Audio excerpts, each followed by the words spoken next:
Okay, let's unpack something that feels a bit, I don't know, counterintuitive today. Uh-huh. Usually when we talk about scams, we're picturing a threat, Right. right?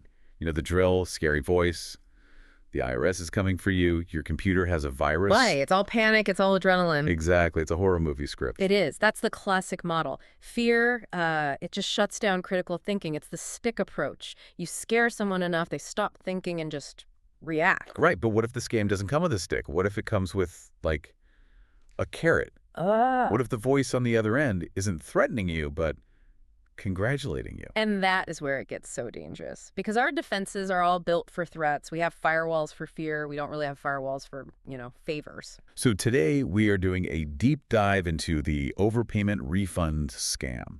And honestly, looking at the source material we have, this presentation breaking down the anatomy of it, it is terrifyingly smart. It really is. It's a fraud that targets utility customers not by threatening them, but by, well, reassuring them. It's sophisticated because it's simple. It plays on our desire for things to just be resolved. It's not a heist. It's just admin work. So before we jump into the first slide here, I have to ask you, the listener, right now, when your phone rings and it's a calm, professional voice telling you you're getting money back, is your first instinct suspicion? Or is it relief? Or is it relief? Be honest. I want you to just pause for a second. Drop a comment below right now. What is your gut reaction to a good news call? Do you hang up or do you listen? I think for most people, if we're being totally honest, the answer is relief, especially with utility bills being what they are these days.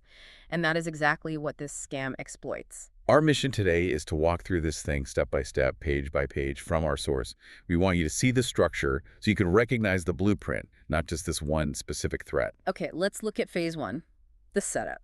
Okay, looking at the first slide of our source material here, it says, the call that sounds like good news.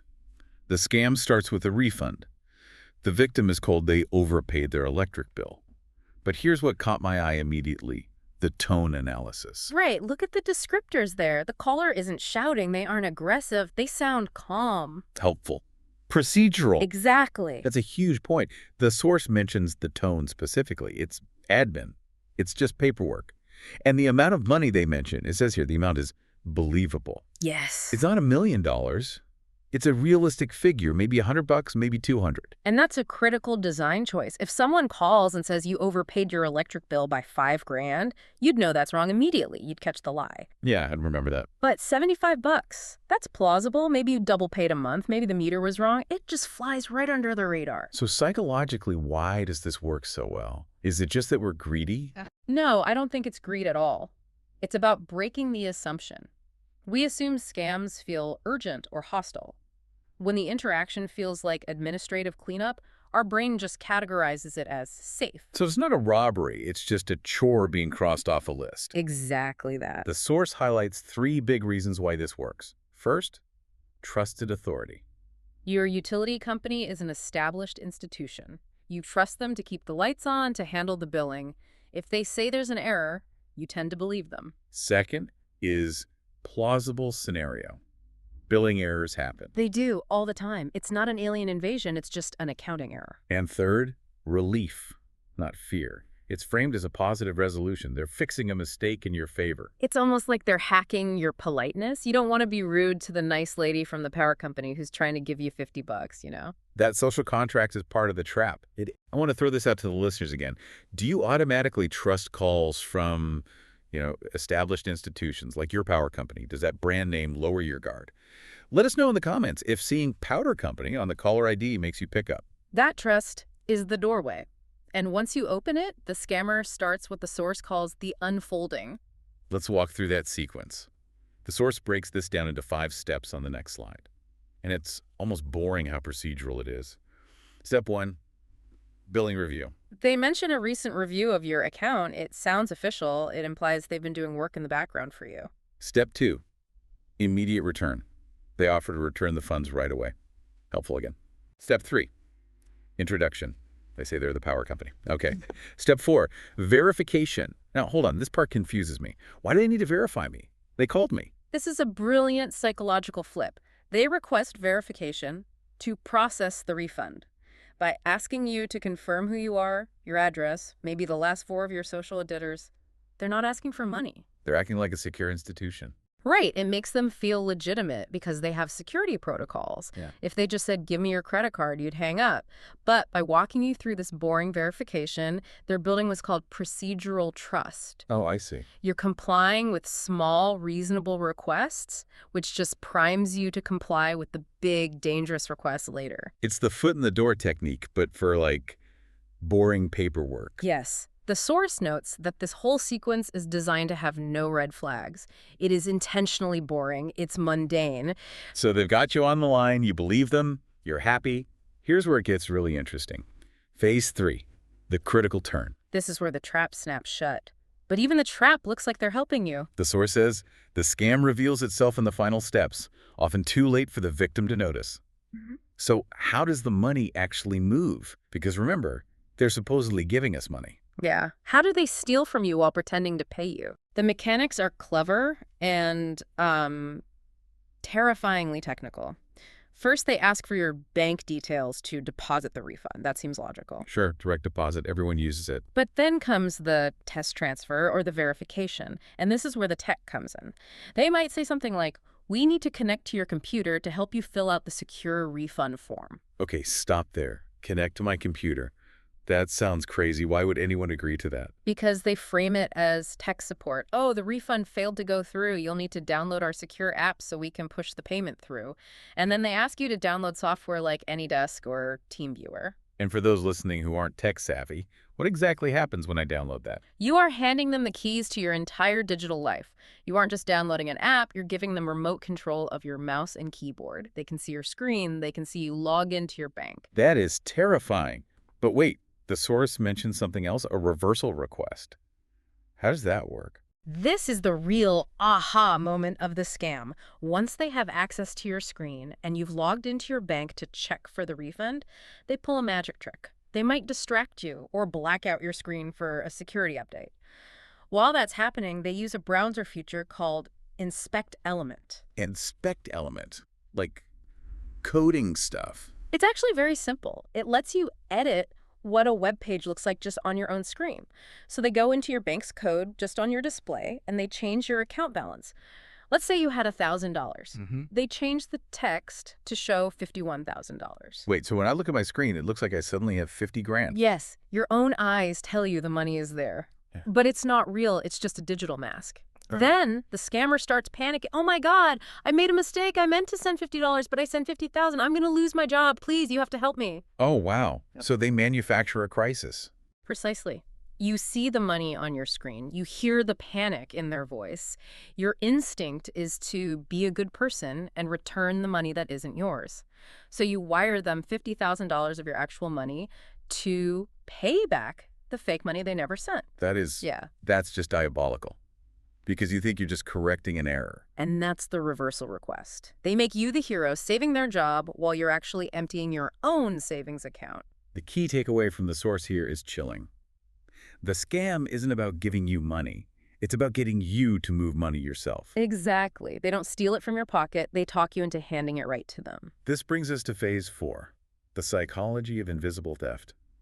Why don't people realize what's happening until it's too late? It's what the source calls delayed detection. The transaction looks totally legitimate to the bank because the victim initiated the final step. You press the button, you use your password, you use your fingerprint. And there's no dramatic music. There's no access denied screen flashing. No, it's just routine processing. There is no big theft moment. Just a balance that never comes back. There's a quote in the source that really stuck with me. The absence of alarm is the entire design. That is profound. We're waiting for the alarm bells, and they've designed a silent bell. And the source connects this to refund-based social engineering. It's important to understand, this isn't hacking, not in the traditional sense. They didn't break your password. This relies entirely on procedural trust. They're hacking your willingness to follow instructions. And your desire to help. It's autopilot. We all do it. You're at the checkout, you just click, yes, agree, pay.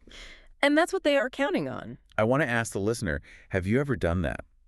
Have you ever just clicked through legitimate-looking buttons because it felt like part of a routine? Tell us about a time you went on autopilot during a transaction in the comments.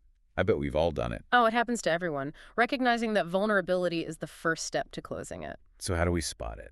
Let's look at phase 5, red flags. The source has a section called Red Flags Most People Miss. First one, refund urgency. Time pressure disguised as helpfulness. Like, oh, the billing cycle's closing in an hour. We need to get this to you and no W. Exactly. Real administrative tasks are almost never emergencies. If a utility company owes you money, they'll just credit your next bill. They won't call you in a panic. The moment someone puts a clock on a refund, it's a scam. The second flag, reversal requests. This seems to be the smoking gun. It is the absolute biggest red flag. Any instruction to send back money you just received, legitimate companies can reverse their own transactions. Think about it. If Amazon messes up a refund, they don't ask you to go buy gift cards to pay them back. Right. You just reverse the charge. They just reverse it. Okay, let's pause right there for a second. We've covered the psychological setup and the main red flags. We're about to get into the specific software warnings and the action plan of what to do. But before we get to those critical defense steps, if you want to stay ahead of these digital trends, I mean, not just the scams, but the whole landscape of web tech and security, make sure you subscribe to our YouTube NCW Web TV channel. We don't want you to miss any of the new stuff coming out. Absolutely. The landscape changes so fast. Staying subscribed is honestly the best way to keep your knowledge base current. Okay, back to the red flags. The source specifically lists software downloads. We touched on this, but let's be super clear. If anyone calling you, I don't care if they say they're from the government, from the bank, from anywhere, asks you to download a support tool, a refund app, or anything like AnyDesk, TeamViewer, or Zoho Assist, hang up. Just hang up. Immediately. They frame it as, oh, this will help us process the refund faster. Right. Speed over protocol. That's another flag. And confidentiality. If they pressure you to keep the call private or say, don't tell the bank, they'll just confuse things, that is a sure sign of a scam. Scammers love isolation. Real companies don't care if you tell your bank. Of course not. The reality check from the source is brutal, but true. Real utilities don't rush refunds, and they never outsource them to you. That sums it up perfectly. You are not an employee of the power company. You shouldn't be processing their financial corrections.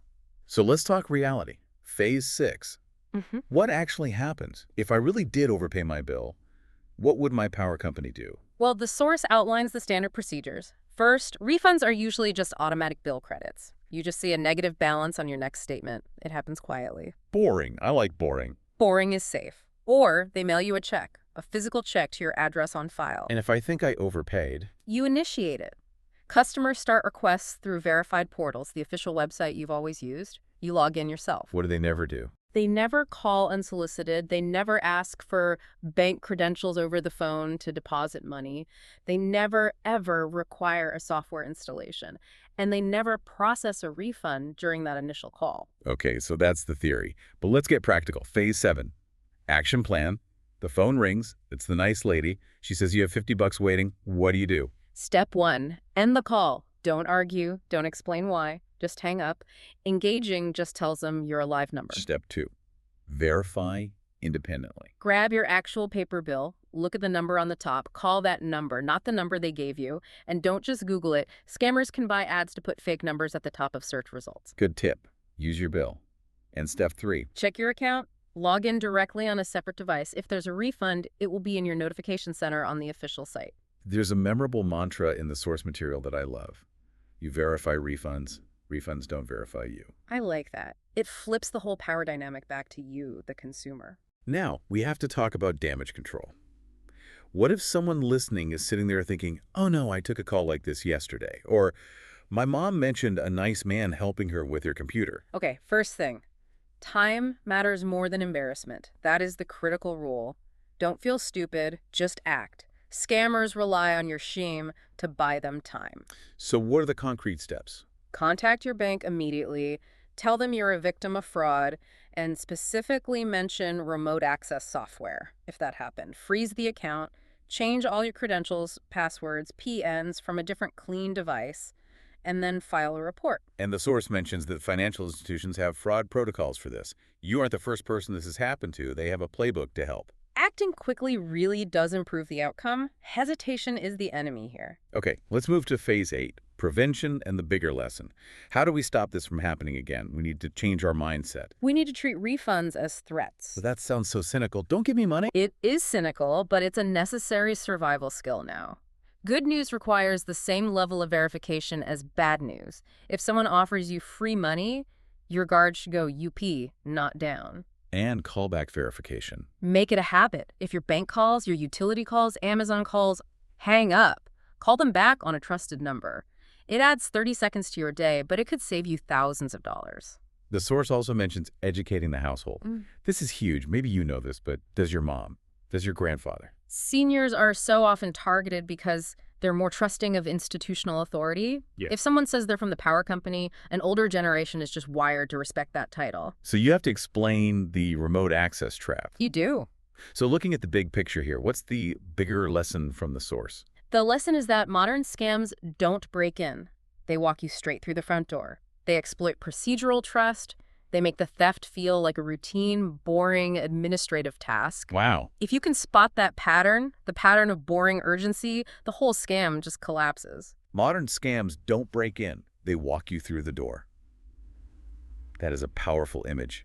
It's like a vampire. They have to be invited in. That is a perfect analogy, so don't invite them in.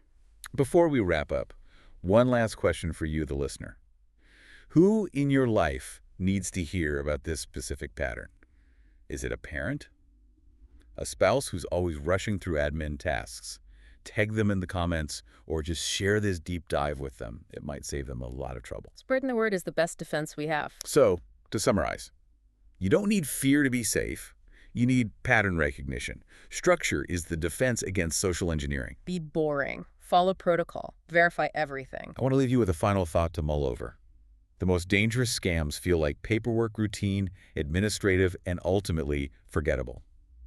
Next time the phone rings with good news, will you be the one to spot the pattern? A question worth asking every single time you pick up the phone. Thanks for listening to this deep dive. Stay safe, verify everything, and we'll see you on the next one.